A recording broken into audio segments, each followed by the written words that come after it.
काले से तू क्यों डरे, काला तेरा प्यार, श्याम तेरे काले, राम तेरे काले, काला जीवन आधार।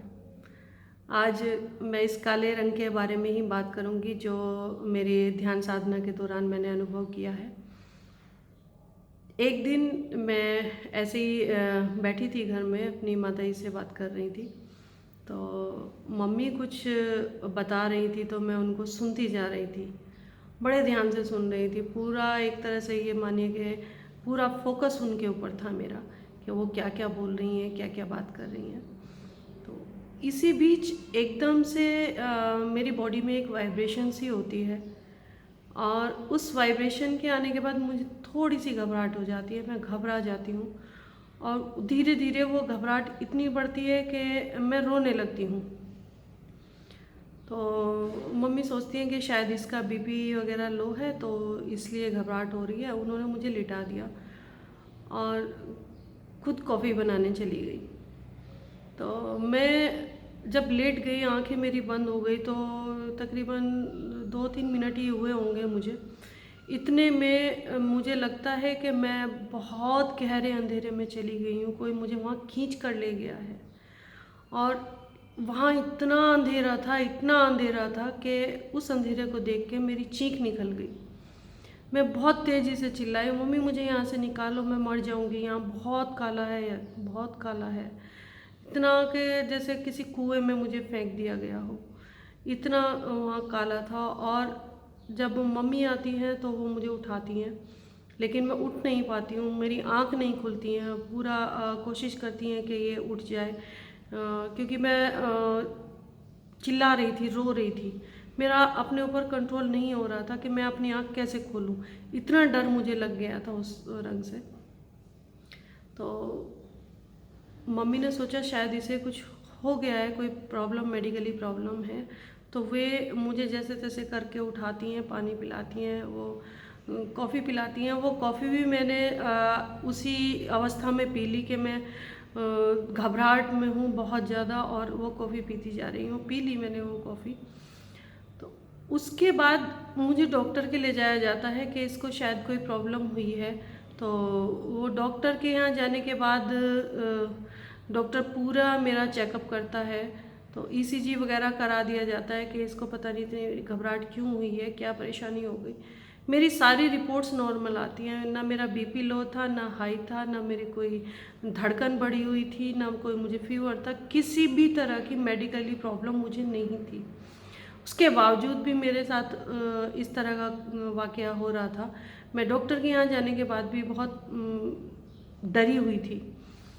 तो वो घटना ऐसी हुई कि मुझे नींद नहीं आई। फिर डॉक्टर ने मुझे नींद की दवाई दी, तो मैं 2-3 दिन मेरे ईज़िली निकल गए। नींद की दवाई खाई और सो गई। मुझे पता ही नहीं चला कि मेरे 2-3 दिन कैसे निकल गए। फिर चौथे या पाँचवें दिन की बात है कि फिर मैं जब भी दिन में मैं आँख बंद करूँ, नॉर्मली आँख बंद करके बैठूँ, तो एकदम से फिर मुझे वो काला काला दिखाई दे और मैं डर के आँख खोल देती थी। जैसे ही मेरी आँख बंद होती वो डार्कनेस मेरे सामने आ जाती और मैं डर के आँख खोल देती थी। उस दिन रात को भी ऐसा हुआ कि जैसे ही लाइट्स ऑफ हुई और मैं चिल्ला के उठ के बैठ गई, लाइट्स ऑफ मत करो, बहुत अंधेरा है, बहुत अंधेरा है। अब वो मेरी समझ में नहीं आ रहा था कि ये सब क्या है। उससे पहले मेरा ध्यान मुझे खींच रहा था, वो मैं पहली क्लिप्स में आप लोगों को बता चुकी हूँ कि किस किस तरह से कब कब मेरे ध्यान ने मुझे खींचा है। तो ये भी ऑटोमेटिक मेरे साथ हुआ है, क्योंकि शायद मैं अनजाने में ही अपनी बॉडी पर आ गई थी, अपने शरीर पर आ गई थी और अपने ही शरीर का ध्यान कर रही थी। हर चीज़ को मैं बारीक से देखने लगी थी कि कैसे कब क्या हो रहा है, मैं अब क्या कर रही हूँ, कैसे मैं खाना खा रही हूँ, मेरे हाथ कैसे हो रहे हैं, मेरे पैर कैसे हो रहे हैं।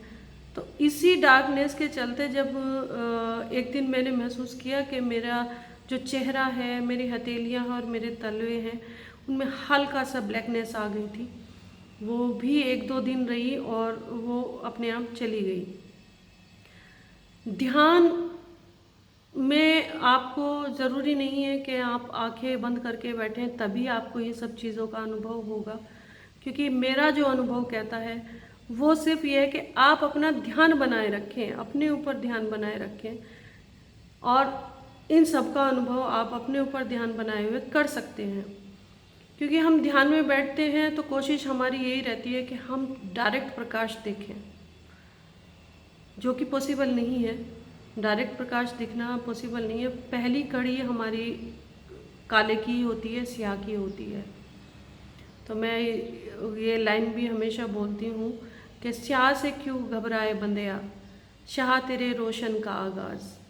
तो जिसने स्याह देख लिया तो समझो कि वो अपनी यात्रा पर आगे चल पड़ा है, क्योंकि पहला पड़ाव हमारा काला ही होता है।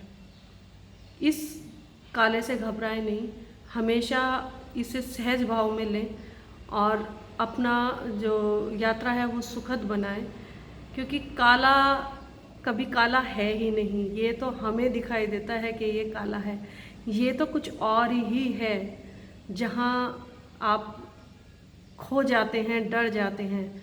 बीइंग ए लेडी मैं सारी बात नहीं बता पाऊँगी, लेकिन बहुत कुछ ऐसा है जो अनकहे शब्द हैं, जो यात्रा पर चलते हैं वो समझ जाते हैं। तो मैं डायरेक्ट इनडायरेक्ट ये मानिए कि एक संदेश दे रही हूँ, जो समझने वाले हैं वो समझ जाएं और अपनी यात्रा जारी रखें। मेरी शुभकामनाएं आप सबके साथ हैं। Thank you.